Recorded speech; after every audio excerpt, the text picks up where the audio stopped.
Hello my friends, John LaRuffa here with another Unbiased Unboxing, and in this episode we're going to take a look at Weirdwood Manor. Alright, let's go ahead and get started. Okay folks, as usual, please like and subscribe to my YouTube channel if you haven't done so already. If you have, I really do appreciate that support. So looking at the back, this is the kind of back I appreciate, right?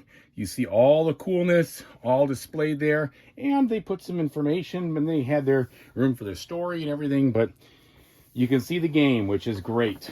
All right, now let's see. This is a very heavy box, so I can tell it's chock full of components. And this is just the regular edition here. I just bought it. So let's take a look. So first we have the rule book. Now I have already looked through this rule book. I have not, of course, played it yet, but I thought it was a very good rule book itself. There is a lot to go through, but they did a great job with a bunch of examples and a lot of description in the examples with pictures. So I think that's really cool. And the back has a very good player aid. So I'm hopeful that's going to be able to help me play really easily. All right, now, first thing that jumps out to me is these very nice dual layer boards. You can see that they're dual layered throughout. And the back has some information about the character themselves and the complexity rating, which is good because that'll help you figure out, is it easy or not easy to play this character? So we have 4 of these characters in the game, and they have the complexity down there too. And from a solo standpoint, you can play with just 1, but they do recommend playing with 2. Actually, there might be more characters. Yes, there is. So here there's 6 characters in the game, which gives you a lot to check out, which I appreciate because that's always fun. And these characters are definitely different from one another. And then you have 3 different bosses that you're fighting against. These are also very nicely illustrated and dual layered. And that's good. So they tell you how to set it up right there. They give you some advice. Awesome. I appreciate that because it's always, one of these things where I play games for a little while and then I don't play it for a while. And it's hard to get back in sometimes. So the more that's there and available and the more that the player aid works, the better I'll be. Happier I'll be, I should say. All right, so this is medium thin cardboard here for the room, or the rooms, I should say. And we have that right there, and then a bunch of tokens, again, in that medium thin cardboard. This is not the deluxe Kickstarter edition or anything of that nature. Okay, and then we have, so some of these are fixed to the board.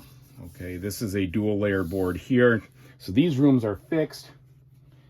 And then there's more in the actual tray. So it looks like they actually punched out most of this for me. Board looks really cool. This game's all about this rotating time track. And the time track opens and closes locations or rooms for you to be able to get in and explore or get out. Okay, well this whole thing just came out. So that's not the end of the world.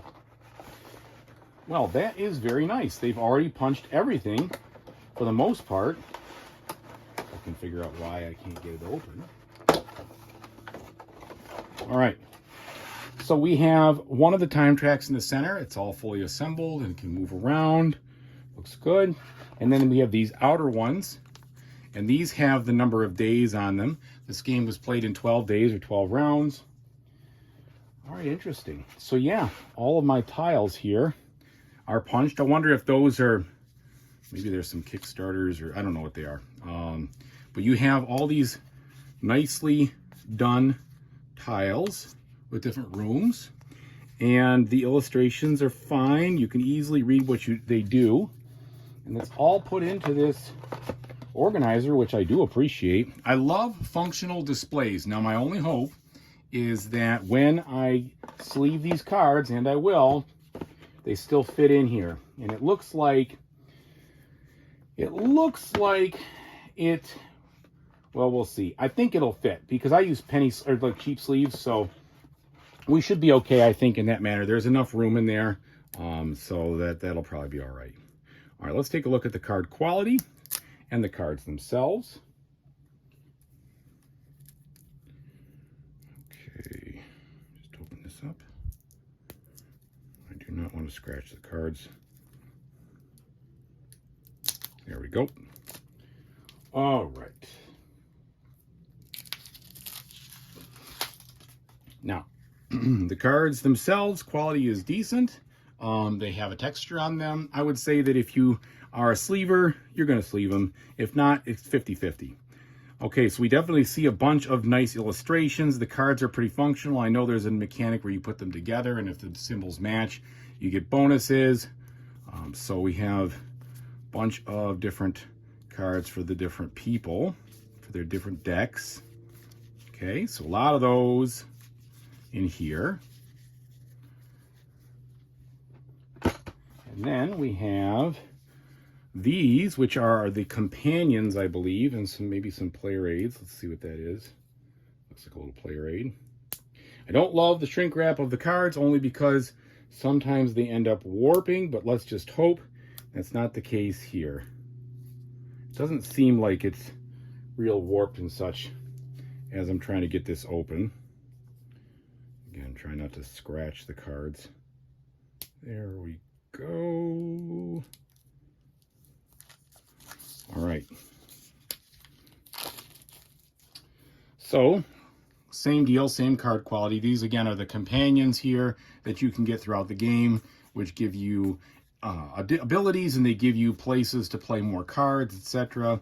So you got all those. The illustrations look nice. And then some player aids, which is good. So got a bunch of those too. All right. And then the little cards here. And these little cards have to do with the powers of our opponent, the Fey monsters, or whatever you want to call them. And this is kind of how they power up. Come on. This is how they power up throughout the game.